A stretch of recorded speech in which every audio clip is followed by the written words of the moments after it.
ડરો મત અને ડરાવો મત।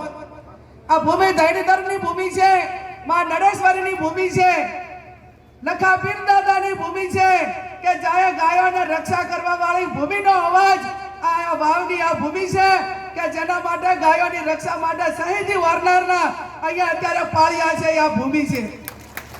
અને જ્યારે બેન અને દીકરીની વાત આવે બાપુ, ત્યારે સૌ પ્રથમ મેં મામેરું 2017 વાવની જનતા પાસે માગ્યું હતું અને ટાઈમે મેં વિનંતી કરી હતી કે મારે મામેરામાં હીરા નથી જોતા, મોતી નથી જોતા, મારે ઢાલામાં બીજું કાંઈ નથી જોતું, પણ તમે ગરીબ સમાજની દીકરીને વોટ આપીને ધારાસભ્ય બનાવજો, તમારું વોટ હું એળે નહીં જવા દઉં એવી કુંવાસી તરીકે તમને બધાને વિનંતી કરીને મામેરું માગ્યું હતું। 2017 તમે મારું મામેરું ભર્યું, રાજકીય ઘણા ઉથલ પાથલ થયા, બધા મીડિયા વાળા, ભારતીય જનતા પાર્ટી વાળા એ બધાએ વગોડા ચાલુ રાખ્યા કે ગેનીબેન તો રાજીનામું આપશે। અને એ ટાઈમે મેં એમને કીધું હતું કે અમારા ભારતીય સંસ્કૃતિમાં જ્યારે બેન દીકરી કોઈ મામેરું માગીને સત્તા સ્થાને આવે ને તો એ મામેરાની કિંમત શું છે ને, સંસ્કૃતિ શું છે ને એ હું ભલી ભાતે જાણું છું।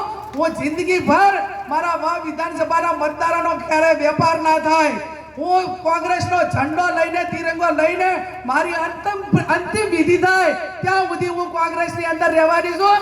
તમારે એમાં કોઈ ચિંતા કરવાની જરૂર નથી। ત્યારે પ્રજાને ભરોસો બેહવો જોઈએ, એને એનું વોટ આપ્યું છે એનો વેપાર ના થાય, એને નેચું ના જોવું પડે।